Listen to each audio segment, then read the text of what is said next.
ધોરણ 10માં આજે વિદ્યાર્થી મિત્રો સામાજિક વિજ્ઞાનનું પેપર હતું પ્રી બોર્ડનું. મેં એક સ્પેશિયલાઇઝ વિડીયો બનાવ્યો હતો અને એમાંથી જ ઘણા બધા ક્વેશ્ચન પૂછાયા હતા. પરમ દિવસે તમારું વિજ્ઞાનનું પેપર છે ધોરણ 10માં. તો વિદ્યાર્થી મિત્રો આજે બીજું ચેપ્ટર એસિડ બેઝ અને ક્ષાર 10 માર્ક્સનું છે વિદ્યાર્થી મિત્રો. આજે મોસ્ટ ઇમ્પોર્ટન્ટ ક્વેશ્ચન હું તમને કહીશ અને શીખવાડીશ પણ ખરી. તો વિડીયોને અંત સુધી જોજો. 5 થી 6 ચેપ્ટર જે સૌથી વધારે વેટેજ વાળા છે એ તમે કરશો તો પણ તમારા 60 કરતાં વધારે માર્ક્સ આવી જશે. તો સૌથી પહેલો ક્વેશ્ચન છે વિદ્યાર્થી મિત્રો, અહીંયા તમને સ્ક્રીન ઉપર દેખાતું હશે. એસિડ અને બેઝના સામાન્ય ગુણધર્મો લખો. તો એસિડ સાથે ખાટા હશે, ભૂરા લિટમસ પેપરને લાલ બનાવશે, બેઝ સાથે પ્રક્રિયા કરી ક્ષાર અને પાણી બનાવશે અને હાઇડ્રોજન વાયુ મુક્ત કરશે. તમે 4 પોઈન્ટ લખશો તો પણ વિદ્યાર્થી મિત્રો ચાલશે. અને એના ઓપ્શનમાં છે વિદ્યાર્થી મિત્રો બેઝના ગુણધર્મો ઊંધું કરીને લખી દેવાનું. સ્વાદે તુરા હશે, લાલ લિટમસને ભૂરું બનાવશે, એસિડ સાથે પ્રક્રિયા કરી ક્ષાર અને પાણી બનાવશે. એના પછી વિદ્યાર્થી મિત્રો બીજો ક્વેશ્ચન તમારી પરીક્ષામાં પૂછાઈ શકે છે. સૂચક એટલે શું અને તમારા કુદરતી સૂચક અને હોય છે માનવ નિર્મિત સૂચક, એના વિશે તમારે લખી દેવાનું કે જે દ્રાવણ એસિડ અને બેઝની હાજરીમાં રંગ પરિવર્તન કરશે એને આપણે શું કહીશું? સૂચક કહીશું. કૃત્રિમ સૂચકો વિદ્યાર્થી મિત્રો મિથાઇલ ઓરેન્જ, ફિનોલ્ફથેલિન તમે લખી શકો અને કુદરતી સૂચકોમાં તમે લિટમસ પેપર લખી શકો, હળદર લખી શકો. એના પછી જેરેનિયમ, પેટુનિયા, હાઇડ્રાન્જિયા આવા બધા પણ આવે છે, પણ તમે 2-3 લખશો તો વાંધો નહીં આવે. એના પછી વિદ્યાર્થી મિત્રો એક ક્વેશ્ચન ઘ્રાણેન્દ્રિય સૂચક પણ તમારી પરીક્ષામાં પૂછાઈ જાય. તો જે પદાર્થોની એસિડિક કે બેઝિક માધ્યમમાં વાસ બદલાય એને આપણે વિદ્યાર્થી મિત્રો ઘ્રાણેન્દ્રિય સૂચક કહીશું. એમાં તમે વેનીલા, ડુંગળી, લવિંગનું તેલ આ બધું લખી શકો છો. એના પછી ઇમ્પોર્ટન્ટ ક્વેશ્ચન તમારી પરીક્ષામાં પૂછાઈ શકે છે. 5મા નંબરનો ક્વેશ્ચન કે ઝિંક ધાતુની મંદ HCl કે મંદ H2SO4 સાથેની પ્રક્રિયાથી હાઇડ્રોજન વાયુ ઉત્પન્ન થાય છે. તો એ અહીંયા તમે સ્ક્રીન ઉપર જોઈ શકો છો. એના પછી આ બધા ક્વેશ્ચન તમે નહીં કરો તો ચાલશે. એના પછી ઇમ્પોર્ટન્ટ ક્વેશ્ચન છે વિદ્યાર્થી મિત્રો તટસ્થીકરણ પ્રક્રિયા કોને કહે છે? તો એ તો તમને ખબર જ હશે. એસિડ અને બેઝને આપણે ભેગા કરીશું તો શું મળશે? ક્ષાર અને પાણી મળશે. તો એને આપણે તટસ્થીકરણની પ્રક્રિયા કહીશું. 2 એક્ઝામ્પલ તમારે લખી દેવાના. ટૂંકમાં તમે આ રીતના પણ લખી શકશો.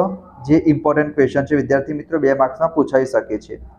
એના સિવાય બીજા 2 ક્વેશ્ચન બેઝિક ઓક્સાઇડ કોને કહે છે અને એસિડિક ઓક્સાઇડ કોને કહે છે? તો સિમ્પલ ડેફિનેશન છે વિદ્યાર્થી મિત્રો કે જે ઓક્સાઇડ પાણી સાથે પ્રક્રિયા કરી બેઝ બનાવે તો બેઝિક ઓક્સાઇડ કહેવાય, અને જે ઓક્સાઇડ પાણી સાથે પ્રક્રિયા કરી એસિડ બનાવશે એને આપણે એસિડિક ઓક્સાઇડ કહીશું. જે ઓક્સાઇડ હશે ધાત્વિય ઓક્સાઇડ એ બેઝિક હશે સ્વભાવે, અને જે એસિડિક ઓક્સાઇડ હશે એ સ્વભાવે એસિડિક હશે. અને તમે બંને ઉદાહરણ લખી શકો છો. Sodium oxide, magnesium oxide, calcium oxide, barium oxide એ આપણા બેઝિક ઓક્સાઇડ છે. અને SO2, Cl2O7, CO2 carbon dioxide, nitrogen પેન્ટોક્સાઇડ આ બધા વિદ્યાર્થી મિત્રો એસિડિક ઓક્સાઇડ છે. એના સિવાય ઇમ્પોર્ટન્ટ ક્વેશ્ચન આપણે જોવા જઈએ તો આ પૂછાય છે કે નિષેધિત પાણી વિદ્યુતનું વહન કરતું નથી પણ વરસાદી પાણી વિદ્યુતનું વહન કરે છે. તો જે નિષેધિત પાણી હશે વિદ્યાર્થી મિત્રો એ પ્યોર હશે, શુદ્ધ હશે, એમાં કોઈ પણ પ્રકારના આયન નહીં હોય. અને જે વરસાદનું પાણી હશે એમાં વિદ્યાર્થી મિત્રો અશુદ્ધિ હશે, જે પાણીમાં ઓગળતા આયનો મુક્ત કરશે. માટે વરસાદી પાણીમાં આયનો હોવાથી વિદ્યુતનું વહન થશે. અને એ જ વિદ્યાર્થી મિત્રો 19મા નંબરનામાં તમારે લખવાનું છે. એના સિવાય તમારી પરીક્ષામાં પૂછાય છે વિદ્યાર્થી મિત્રો પીએચ માપક્રમ. આ મોસ્ટ ઇમ્પોર્ટન્ટ છે, તમારી પરીક્ષામાં પૂછાઈ શકે છે. પીએચ માપક્રમ અને દૈનિક જીવનમાં પીએચનું મહત્વ. તો સરસ મજાના પોઈન્ટ તમે અહીંયા જોઈ શકો છો કે હાઇડ્રોજન આયનની સાંદ્રતા માપવા માટેનો માપક્રમને આપણે પીએચ માપક્રમ કહીશું. એમાં શું થશે વિદ્યાર્થી મિત્રો? પી જર્મન શબ્દ પોટેન્સ, એનો મતલબ થશે શક્તિ. 0 અને 14 ની વચ્ચે હશે. 7 હોય તો શું કહેવાય વિદ્યાર્થી મિત્રો? તટસ્થ કહેવાય. 7 કરતાં ઓછું હોય તો એસિડિક, 7 કરતાં વધારે હશે તો બેઝિક હશે. તમે સ્ક્રીનશોટ લઈ લેજો વિદ્યાર્થી મિત્રો. આ જ પ્રમાણે તમારે આકૃતિ પણ દોરવાની છે. એના પછી ઇમ્પોર્ટન્ટ ક્વેશ્ચન તમારી પરીક્ષામાં પૂછાય કે દૈનિક જીવનમાં પીએચનું મહત્વ. એમાં તમે સજીવના અસ્તિત્વમાં લખી શકો છો, જમીનમાં પીએચનું મહત્વ લખી શકો છો, પાચન તંત્રમાં પીએચનું મહત્વ, અથવા તમને એમ કહેશે કે કોઈ પણ બે લખો તો 2 લખવાના. જો બધા કહે તો આપણે બધા તો નહીં જ લખવાના કે 2 થી 3 લખવાના કહેશે વિદ્યાર્થી મિત્રો 5માંથી. એના પછી અહીંયા જે તમને કોષ્ટક દેખાય છે વિદ્યાર્થી મિત્રો એમાંથી MCQ વિકલ્પ પૂછાઈ જાય કે વિનેગરમાં લેક્ટિક એસિડ હશે, સંતરામાં અથવા તો લીંબુમાં સાઇટ્રિક એસિડ હશે, દહીંમાં લેક્ટિક એસિડ હોય છે વિદ્યાર્થી મિત્રો, આંબલીમાં ટાર્ટરિક એસિડ હશે, ટામેટામાં ઓક્ઝેલિક એસિડ હશે, અને જે કીડીના ડંખ હશે એમાં વિદ્યાર્થી મિત્રો મિથેનોઇક એસિડ હશે. તો અહીંથી વિદ્યાર્થી મિત્રો જેટલા ક્વેશ્ચન કરે એમાંથી 2-3 ક્વેશ્ચન તમારી પરીક્ષામાં પૂછાશે. અને એના નીચે આપણે જોવા જઈએ તો અહીંથી વિદ્યાર્થી મિત્રો સોડિયમ હાઇડ્રોક્સાઇડ છે, ધોવાનો સોડા છે, ખાવાનો સોડા છે, વિદ્યાર્થી મિત્રો બ્લીચિંગ પાવડર છે. એનામાંથી એક ક્વેશ્ચન તમારી પરીક્ષામાં 100% પૂછાશે. કોઈ એકની બનાવટ કહેશે અને ઉપયોગો લખવાનું કહેશે. જેમ કે અહીંયા તમે જોઈ શકો છો કે સોડિયમ હાઇડ્રોક્સાઇડ કઈ રીતના બનાવાય, તેની બનાવટ છે અને એના ઉપયોગો ગ્રીસ દૂર કરવા માટે સાબુ બનાવવા, પેટ્રોલિયમના શુદ્ધિકરણમાં, સુતરાઉ કાપડને સુવાનું બનાવવા, પ્રયોગશાળામાં પ્રક્રિયક તરીકે. એના પછી ક્લોર આલ્કલી પ્રોસેસ પણ તમારી પરીક્ષામાં પૂછાય છે. તો આની આકૃતિ દોરી દેવાની સરસ મજાની. એના પછી હાઇડ્રોજન અને ક્લોરીનના ઉપયોગો તમે જોઈ શકો છો.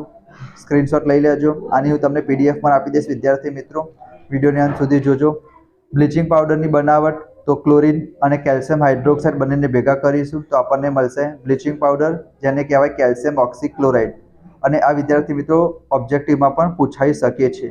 એના ઉપયોગો પછી મેં તમને કીધું ખાવાનો સોડા, એના ગુણધર્મો કરી દેજો, ઉપયોગો કરી દેજો. ધોવાનો સોડા, એના ગુણધર્મો કરી દેજો, ઉપયોગો કરી દેજો. અહીંયા તમે જોઈ શકો છો આ બેકિંગ સોડાને ગરમ કરવાથી સોડિયમ કાર્બોનેટ બનશે. એનું તમે પુનઃસ્ફટિકીકરણ કરશો તો ધોવાનો સોડા બનશે અને એના ઉપયોગો. એના પછી પ્લાસ્ટર ઓફ પેરિસ આવે છે વિદ્યાર્થી મિત્રો, જીપ્સમ જેને ચીરોડી પણ કહેવાય, તો એના ઉપયોગો પૂછાય છે. રમકડા બનાવવા માટે, પૂતળા બનાવવા માટે, બ્લેકબોર્ડ પર લખવાના ચોક બનાવવા માટે, દાંતના ચોકઠા માટેના બીબા બનાવવા માટે, ફ્રેક્ચર થયેલા હાડકાને સાચી સ્થિતિમાં ગોઠવવા માટે.